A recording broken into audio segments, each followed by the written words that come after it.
Olá, o panorama desta quinta-feira, 8 de abril, está começando. Confira agora os destaques desta edição. No nosso giro de notícias, pesquisa mostra que primeira exposição à Covid-19 pode não produzir resposta imunológica. Governo de Minas e BDMG lançam edital para financiamento aos municípios. Blitz educativa em Caratinga faz alerta à população sobre os cuidados para evitar a dengue. Você vai ver ainda hoje, taxa de juros pode ser aumentada para controlar a inflação no país. Vendas online aumentam e fomentam negócios virtuais. No nosso quadro sobre saúde mental de hoje, vamos falar sobre inteligência emocional e ainda homenagens por meio de telemensagens crescem durante a pandemia. É o que você vai conferir agora no Panorama. Fique ligado!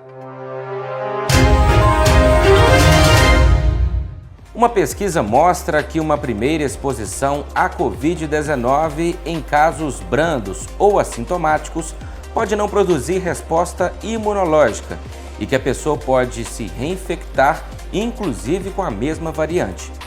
O estudo indica que a segunda infecção pode provocar sintomas mais fortes do que a primeira e que a reinfecção pode ser mais frequente do que se supõe. E nesse estudo sobre a reinfecção pelo novo coronavírus, nós demonstramos que um grupo de pessoas com sintomatologia leve para a Covid-19 teve um segundo episódio de Covid, um pouco mais forte, porque não foi capaz de gerar uma imunidade de memória depois do primeiro episódio.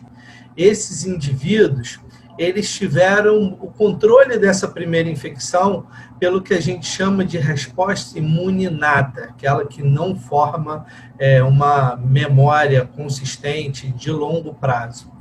Essa memória humoral, com base na detecção de anticorpos, ela só foi possível depois da segunda exposição.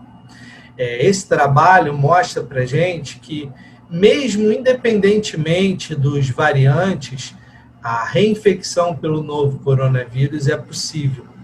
Isso mostra também para a gente que uma parcela da população que teve a doença branda num primeiro episódio pode voltar a ter Covid depois de algum tempo e não necessariamente ela será branda de novo.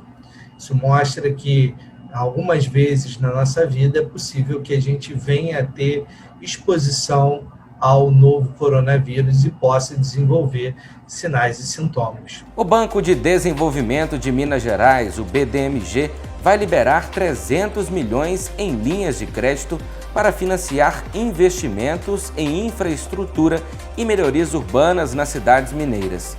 O montante faz parte do edital de municípios 2021, anunciado pelo governador Romeu Zema. Pessoal, estou aqui com o presidente do BDMG, o Sérgio Guzmão. Além do governo estar trabalhando para salvar vidas, é uma preocupação nossa o setor produtivo. Por isso o BDMG bateu todos os recordes de empréstimo nos últimos 12 meses.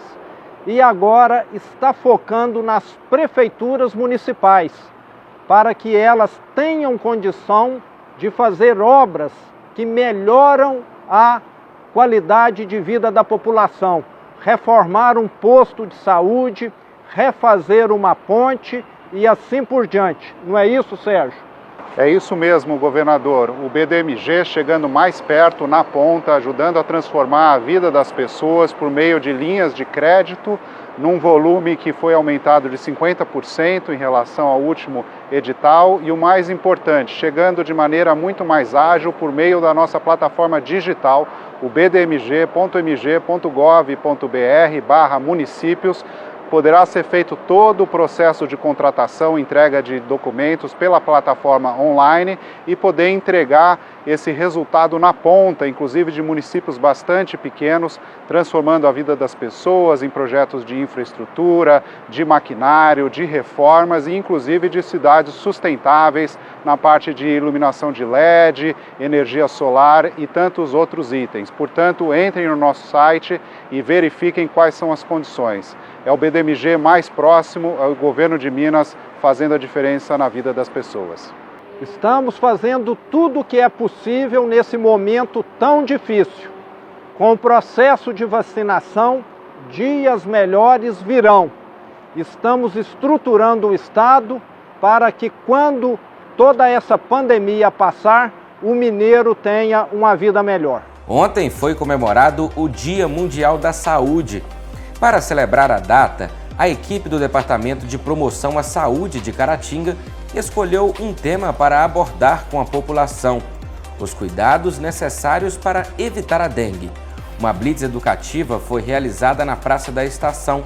De acordo com Luiz Henrique Bittencourt, superintendente da Vigilância em Saúde, a proposta foi fazer um alerta para que a população, diante da pandemia, não se esqueça de manter os cuidados para evitar também as doenças causadas pelo mosquito Aedes aegypti. O objetivo é incentivar a população a ter os cuidados necessários para evitar o mosquito Aedes aegypti, que causa dengue, zika, chikungunya, e também para mostrar à nossa equipe que são eles que fazem aí essa manutenção diária para livrar nossas residências e nossos quintais de larvas e mosquitos da dengue. É porque hoje nós estamos muito preocupados aí com a Covid, Então é interessante mostrar que o nosso trabalho não parou.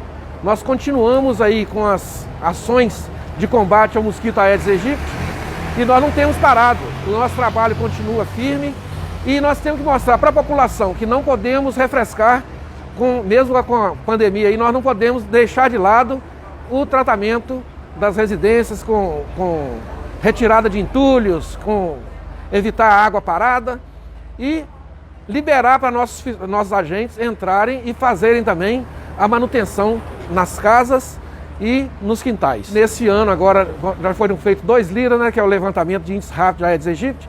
O primeiro deu 2,3 e agora o outro deu 3,6. Então nós estamos no risco médio.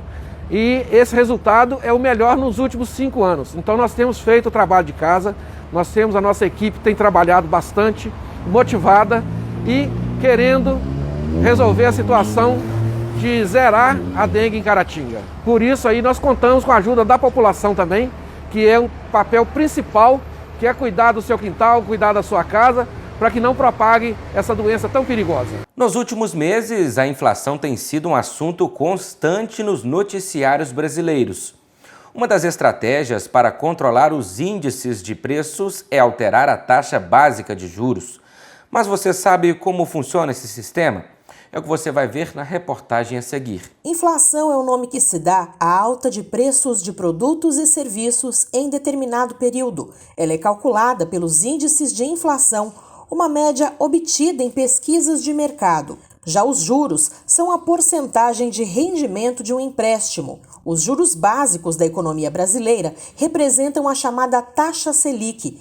Essa taxa é regulada pelo Copom, Comitê de Política Monetária. Os altos e baixos da taxa Selic influenciam todas as taxas de juros praticadas no país.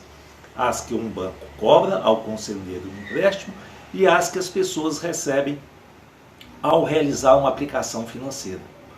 Copom, ou Comitê de Política Monetária, é um órgão do Banco Central criado com o objetivo de coordenar os importantes critérios sobre a economia do Brasil. As decisões do Copom impactam diretamente no dia a dia dos brasileiros, principalmente os investidores. Durante um tempo, o Copom vinha diminuindo de forma recorrente a taxa básica de juros, mas em março o comitê decidiu por unanimidade aumentar a Selic de 2% para 2,75% ao ano. Por trás dessa mudança de rumo na política monetária está principalmente a preocupação com a inflação, que tem subido acima do esperado. Carne, combustível, material de construção e outros, mesmo com a pandemia. Os juros são usados como uma ferramenta para equilibrar a inflação, pois a alta ou queda dos preços influencia o consumo das famílias e inibindo as pessoas a procurar crédito, evitando e adiando o consumo. Assim sendo, quando há uma expectativa de inflação alta, o Banco Central sobe os juros para diminuir o consumo e forçar os preços a caírem. Quando a inflação está baixa, o Banco Central derruba os juros para estimular o consumo. A expectativa do mercado já era por este aumento, principalmente em razão da inflação pelo qual o Brasil passa no momento. No ano passado, o IPCA, índice oficial do governo para medir a oscilação dos preços, ficou em 4,52%. A desvalorização do real frente ao dólar e a alta das commodities estão favorecendo a inflação, o que pode fazer com que o Comitê da Política Monetária, Copom, mantenha um movimento de alta da taxa Selic. Antes do aumento, a taxa era de 2% ao ano, a menor da história. O ponto médio das projeções do mercado financeiro indica um aumento para 4% ao ano. Combustíveis e alimentos são os sinais mais evidentes da alta nos preços. Nos 12 meses encerrados em fevereiro, os preços dos alimentos no domicílio aumentaram em média 19,42%, segundo o IBGE, e dos combustíveis domésticos 13,38%, puxados pela alta no botijão de gás. A inflação oficial IPCA no período foi de 5,2%. Vamos esperar que o Copom consiga controlar as oscilações da inflação. As vendas online já eram conhecidas antes da pandemia, porém, após as medidas preventivas, o comércio virtual cresceu expressivamente. Segundo uma pesquisa feita por uma plataforma de opinião de consumidores do Brasil, o aumento das compras virtuais alcançou cerca de 47% só no primeiro semestre de 2020. Tamara Lima é empreendedora e sócio proprietária de um brechó virtual. De acordo com ela, as vendas da loja cresceram durante esse período, principalmente pelo conforto de se comprar sem ter que sair de casa, de forma segura e com qualidade.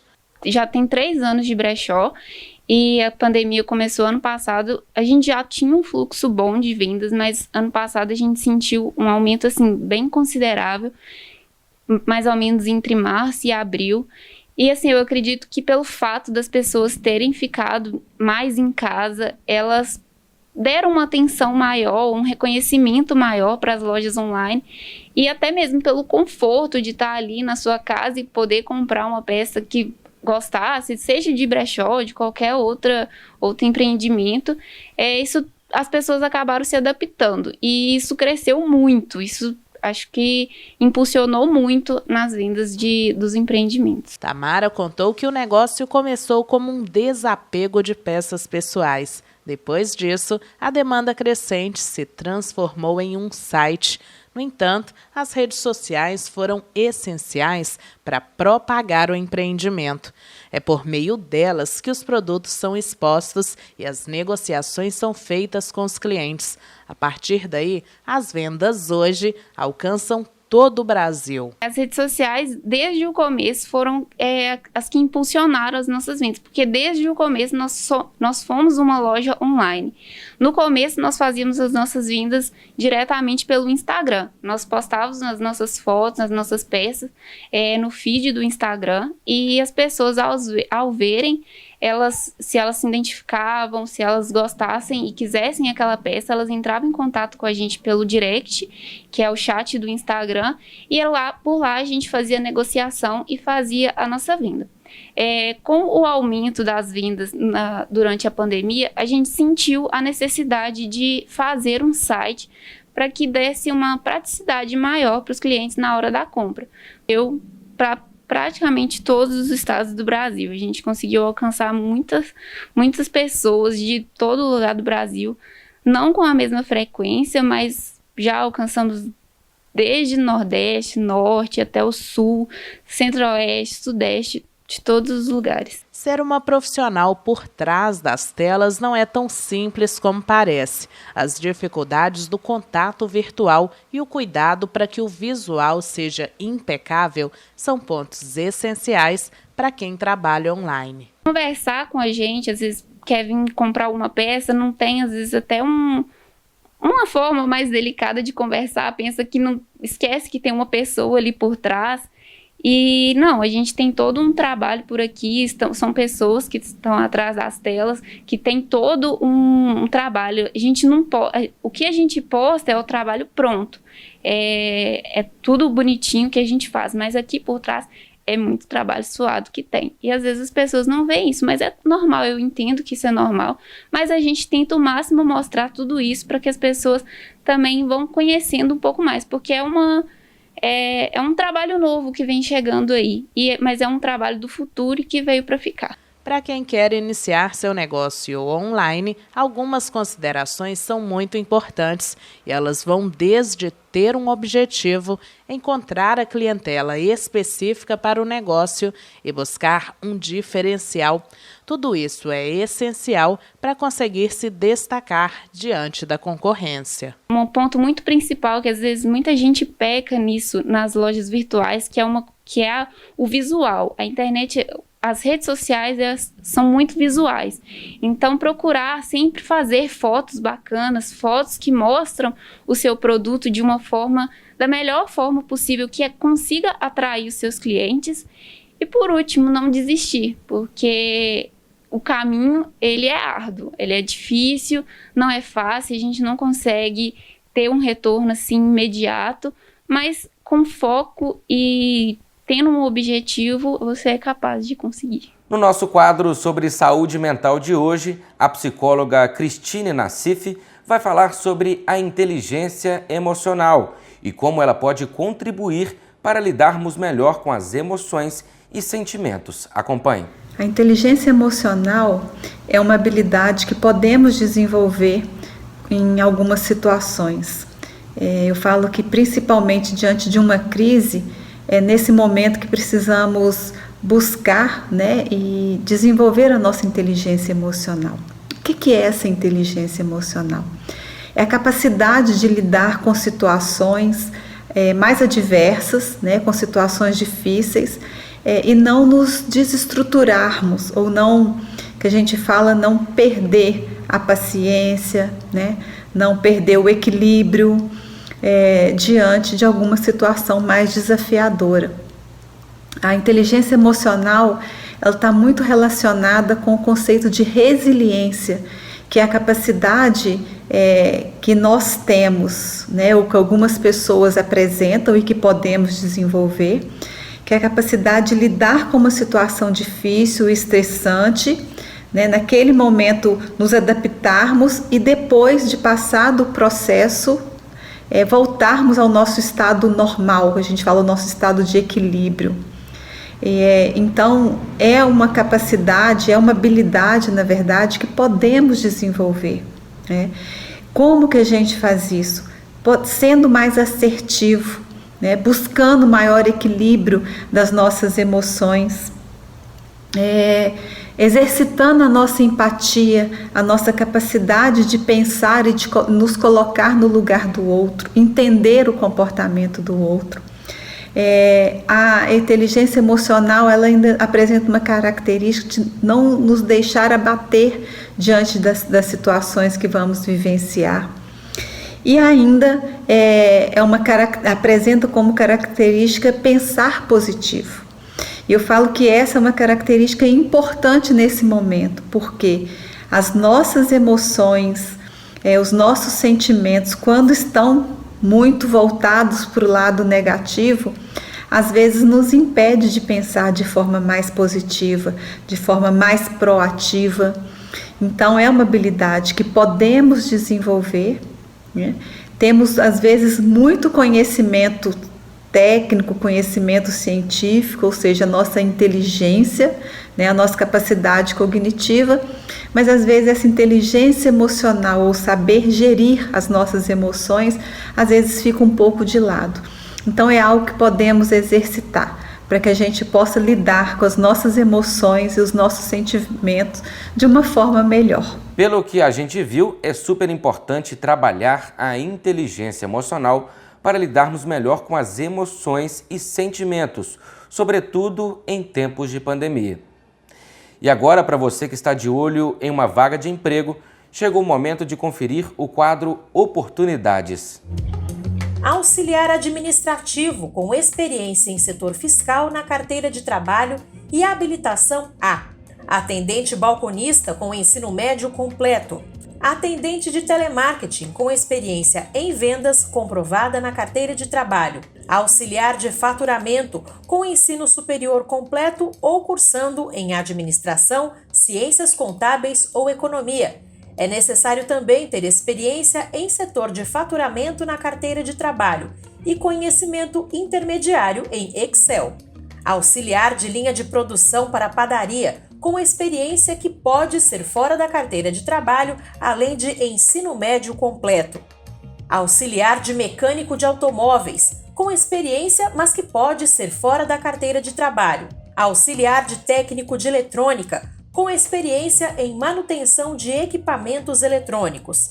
Motofretista, com experiência que pode ser fora da carteira de trabalho e habilitação A. Motorista de caminhão para materiais de construção, com experiência na carteira de trabalho, habilitação D e disponibilidade para serviço pesado.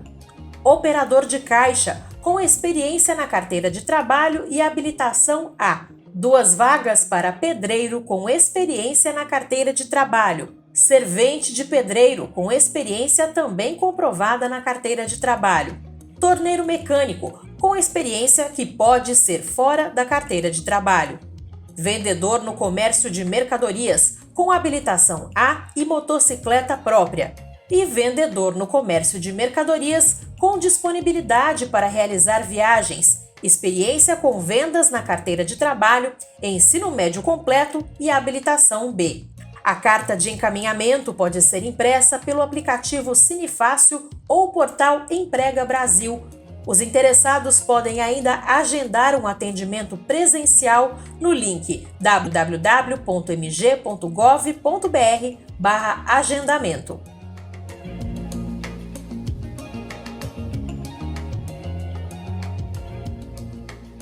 Hora de ver os detalhes da previsão do tempo para esta sexta-feira. Dia de sol nesta sexta-feira em Caratinga, noite com tempo aberto. A mínima é 18 e a máxima 28 graus.